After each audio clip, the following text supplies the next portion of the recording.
እንግዲህ እንደምታዩት ማለት ነው እና ጋር ዶሮ አለ እና ይሄ ዶሮ ምንድነው ማለት ነው?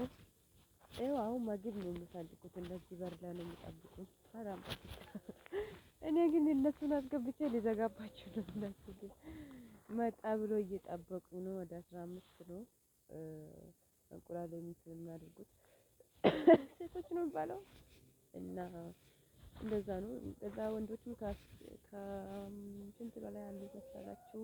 5 ነበሩ እየታረደ ምናምን ያው እንግዲህ እና በየጊዜው ትላንትና መጥቼ 22 እንቁላል ነበር የወሰድኩት።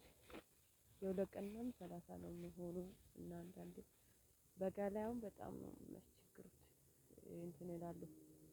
እንቁላል ይበዛል እኛ ጋር ማለት ነው። እኔ አሁን አስገብቼ ሊዘጋ ነው። እነሱ ግን እንደዚህ መጥቶ እኔ ጋር አለሽልኝ መጣችልኝ ወይ እያሉ ነው።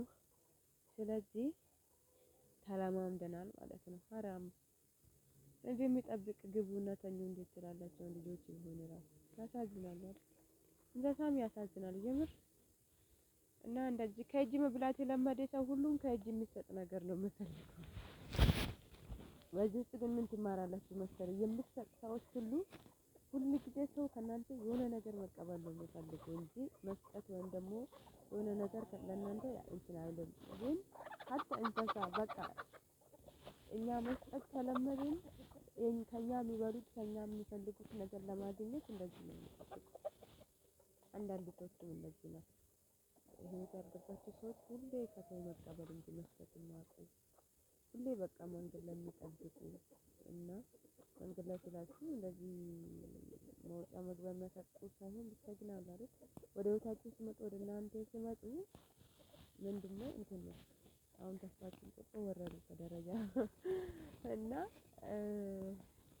ወደ ህይወታችሁ ሲመጡ ሁሉ ጊዜ ምንድነው ሰው ልጅ እንትን ነው ከሰው የሆነ ነገር ሊሰጥ ፈልጎ ነው የሚመጣ።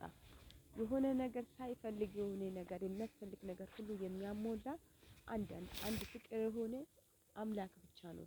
አባታችን የሆነ እግዚአብሔር ሲሰጠንም ያለምንም ሰጣችኋለሁ ስልም ያለምንም እና እሱን ነው እና እሱን ትኩረታችን ስናደርግ የምናደርገው ነገር ከሰጪው ጋር እንትን ስለሚሆን እንትን እንላለን አይከፋንም። ለምን እኔ ሁሌ ይሰጣሉ? ለምን እኔ ሁሌ እንዲህ ያደርጋሉ? እኔ ለምንድነው እንደዚህ የሚሆነው? ሰው ከኔ ብቻ ለምንድነው የሚፈልጉ? ለምን አያጋጥመኝም መልካም ነገር ወይም ደግሞ ለምን የሚሰጠኝ አያጋጥመኝም የሚባል ነገር ኖርማሊ ልናስብ አንችልም። ምክንያቱም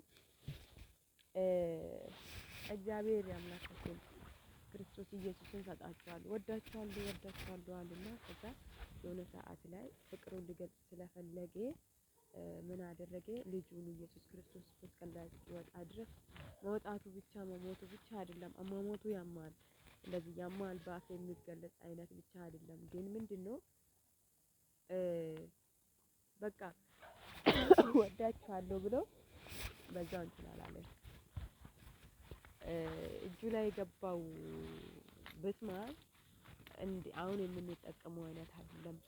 ይሄ ለእርሻ የሚሰሩት አባቶች እንጨት በተኪ ነው የሚባለው በኦሮምኛ የአማርኛ ብዙም ስለማልችል እና እሱ ላይ ቆፍሮ የሚያወጡት አይነት ሞፈር ነው ሞፈር መሰለኝ።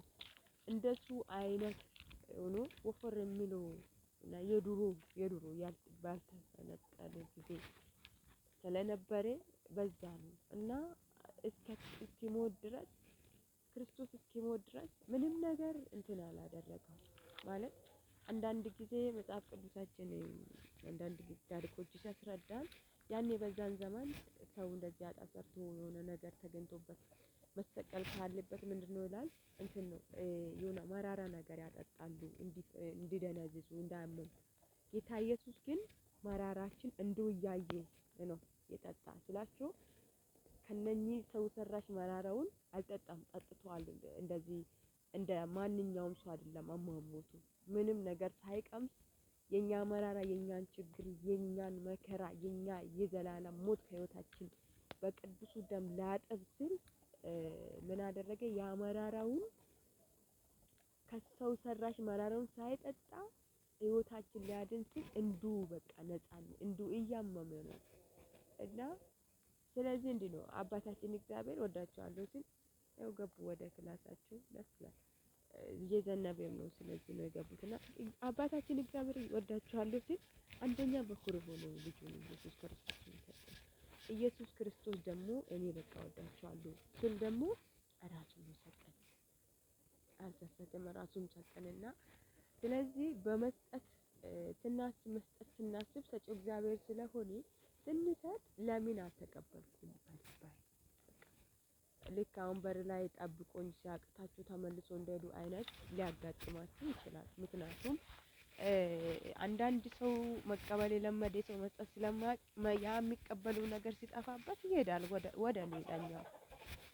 ምን ለማለት ነው? ከሌላኛው ለመቀበል ይሄዳል ማለት ነው። እና ስለዚህ እኛ መስጠት የለመድነው የምንሰጠው ስለምሰጥን ሳይሆን ሰጪው ራሱ እግዚአብሔር ስለሆነ እግዚአብሔር ስጦታ ደግሞ በፍጹም ከምንም ነገር ጋር የማይወዳደር እንደው ደግሞ ይሄ እግዚአብሔር ስለሰጠ ይሄ ይሰጣል እግዚአብሔር ብለን ግምት የሚሰጠው ንጹህ ስጦታ እንዲሁ በነፃ እንዴት እንደሆነ መጽሐፍ ቅዱሳችን በትክክል ያስረዳናል። እና የትኛውም ነገር ከውስጣችን ስንሰጥ፣ የትኛውም ነገር ለእግዚአብሔር ክብር ብለን ስናደርግ፣ ሰውም ስንረዳ፣ የሆነ ነገር ስናደርግ የምናደርግበት ምክንያት ተመልሶ ሊያገኝ ሳይሆን አንዳንድ ጊዜ እንካበንካለ እና ከእግዚአብሔር የተማርነው እሱ የሆነ ነገር ይሰጡኛል እነኚህ ሰዎች ብሎ ከዘላለም በፊት እኛም ፕላን ያደረገ ከኛ የሆነ ነገር ፈልጎ ሳይሆን ሰው ልጅ እንዳይሞት ሰው ልጅ በዛ ዘላለም ውስጥ በእሳት እየተቃጠለ በሰይጣን የተዘጋጀው ጨለማ ውስጥ በዛ እየተቃጠለ በእሳት እየተቃጠለ በማይሞት ትሎች እየተበላ ህይወቱ እንዳይቀጥል ምን አደረገ? እንዲሁ በነፃ እንጂ ከነሱ የሆነ ነገር አገኛለሁ፣ የሆነ ነገር ያስፈልገኛል፣ ስለዚህ በቃ እኔ ይሄን ሲሰጥ እነሱ ደግሞ ይሄ ነገር ያደርጉኛል ማለት። እግዚአብሔር ሁሉ ነገር በእጁ ነው የፈጠረ፣ ምንም ነገር የለም። ሰው ልጅ ግን ዋጋ ከፍሎለት አንደኛ በኩር ልጁን ወደ ዓለም ልኮ ወደማይገባ ቦታ ልኮ በቃ ይሄን እኛ ስንሰጥም ሆነ ስንኖር ፍቅርም ስናስብ ኢየሱስን ስናስብ ስንኖር በዚህ ምድር ላይ የተወደደን ሰውና የተሰጠውን ስጦታ እግዚአብሔር የሰጠን ስጦታ እግዚአብሔር የወደደንን ፍቅር ስናስብ የምናደርገው ነገሮች ሁሉ በቃ እንዴት ነው እግዚአብሔር በሚያስደስት መንገድ መሆን እንዴት እንዳለበት እና ለእግዚአብሔር ምስጋና ይሁን ዘንድ እንድናደርግ ነው እንጂ እግዚአብሔር ልጁን ሲሰጥ ለኛ ከኛ የሚፈልገው ምንም ነገር አልነበረም። ምንም ነገር መስጠት አንችልም። እሱ ምድርቱ የእግሩ መረገጫ ሲባል በራሱ የሰራ ምድር ነው ብለን እንኳን አልገንጽም። ሰማይ መቀመጫ ሲባል በራሱ የሰራ ነው። ገና ትጠቀለላለች መጨረሻ ላይ አስባችሁታል። ስለዚህ ለእግዚአብሔር የሚሰጥ ነገር ምንም የለም። ግን ምንድነው እግዚአብሔር እንዲሁ ስለ ወደደን ብቻ ልጁን ሰጥቶ አዳነን። ይሄ ማለት ደግሞ ያለምንም ማለት ነው። እንዲሁ በጸጋሪ በቃ ያለምንም እንዲሁ ነው ሰጠን። ስለዚህ ስንሰጥም እንዲሁ የሰጠህን ጌታ አስበን ለሰው ነገር ስናደርግ እንዲሁ ንጹህ በቃ የሆነ ይመልሱልኛል ማለት ሳይሆን በዛ ችግር የለም። ይመልሱ አይመልሱ ከላይ ነው ነገሩ። እግዚአብሔር ነው የሚባርከው። እግዚአብሔር ነው የመሰጠት ህይወትም የሚሰጠው እና እንዴት ትኩረታችን ለመቀበል ሳይሆን ሰጥተን ለመባረክ ወይም ደግሞ የውስጥ ደስታ አለ ስንሰጥ ደስ ይለናል የሆነ ውስጣችን እና እግዚአብሔርን ለማስደሰት እንዲሁ ደግሞ ከጌታ ተቀበልነው ህይወት እንዴት እንደሆነ ይሄ መስጠት ማለት ነውና ስንሰጥ ለመቀበል ሳይሆን ማድረግ ስላለብን መስጠት እንዴት እንዳለብን ከሰው መጠበቅ እንዴት እንደሌለብን መረዳት አለብንና እግዚአብሔር አምላክ በእውነት ይርዳን። ማለት አንዳንድ ጊዜ ለሚወዱት ነው የሚወደድ ነገር የሚሰጠው። ለተቸገረች አይደለም፣ ለራበች አይደለም፣ የሆነ ነገር ለተፈጠረ አይደለም፣ ለተጎሳቆለ አይደለም፣ ለሚወዱት ድጋሜ ተመልሳ ስለምትሰጥ ይሰጣል። ይሄ ደግሞ በእግዚአብሔር ፊት በፍጹም ሚዛን አያነሳ። ምክንያቱም እግዚአብሔር እኛን እንዲሁ በነፃ ልጁን የሰጠህን እኛ ተመችቶን አይደለም አጣተኛ ሆነን ሳለ ነው። ስለዚህ እኛም ዛሬ ስንሰጥ ለወደደን ጌታ እንዲሁ በነፃ እኛን ስላዳን እሱን እያሰብን ለሰዎች ስናደርግ ከሰዎች ልንቀበል ሳይሆን እንዲሁ በነፃ መስጠት እንዴት እንዳለብን የሆነ ጎሽታ የሆነ ነገር ለማግኘት የሆነ ታይታ ለማግኘት ዋው ብራቮ ጎበዝ ነች በጎ ናት በጣም በቃ እሷ እኮ እንዳይባል ይሄ በቃ ከላይ እጅ አይጨበጨብም ፉርሽ ነው እና ከላይ እንደመጣ ትእዛዝ ከላይ እንደመጣ ከላይ እንደተሰጠን ስጦታ ያ እውነት እያሰብን እውነተኛ መስጠት እንድንችል ያው እግዚአብሔር ይርዳን። መጀመሪያ የጀመርኩበት ሀሳብ እነኚህ ዶሮች ከኔ መብላት ስለለመዱ በር ላይ ነው የጠበቁት። አንዳንድ ጊዜ ከናንተ መብላት የለመዱ ከናንተ የሆነ ነገር የለመዱ ሰዎች መንገዳችሁ ላይ ሊጠብቃችሁ ይችላሉ። ሰጡ ግን ልክ እንደነሱ ተመልሶ ክላሳቸው እንደገቡ ይሄዳሉ፣ መንገዳቸውን ይለቃሉ።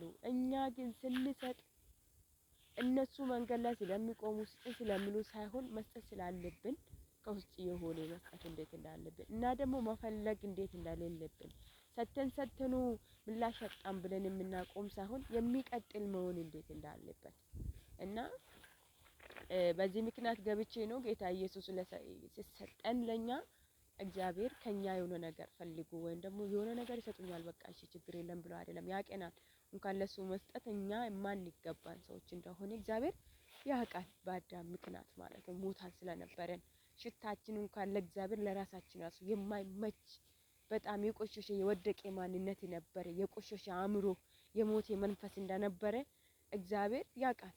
ስለዚህ ልጁ ወደኛ ሲልክ ያ ቆሻሻ ማንነታችን እያወቀ ሲልክ ወድጃቸዋለሁ እንደዚሁ ብሎ ነው እና ዛሬም ይሄ ቀላል አይደለም። ስንሰጥ ስንኖር ስንወድ ስናፋቅር ሚዛናዊ የምናደርገው የእግዚአብሔርን ስጦታ ልጁን እግዚአብሔር ለምንድነው እሱን የሰጠ ምንም ነገር ሳላደርግለት? ስለዚህ እኔ ይሄንን ህይወት ብኖርስ እግዚአብሔር በምድር ላይ ይከበራል ብለን ትኩረት ስናደርግ በእውነት በእግዚአብሔር ዘንድ ተቀባይነትም አለ፣ እንባረካለን።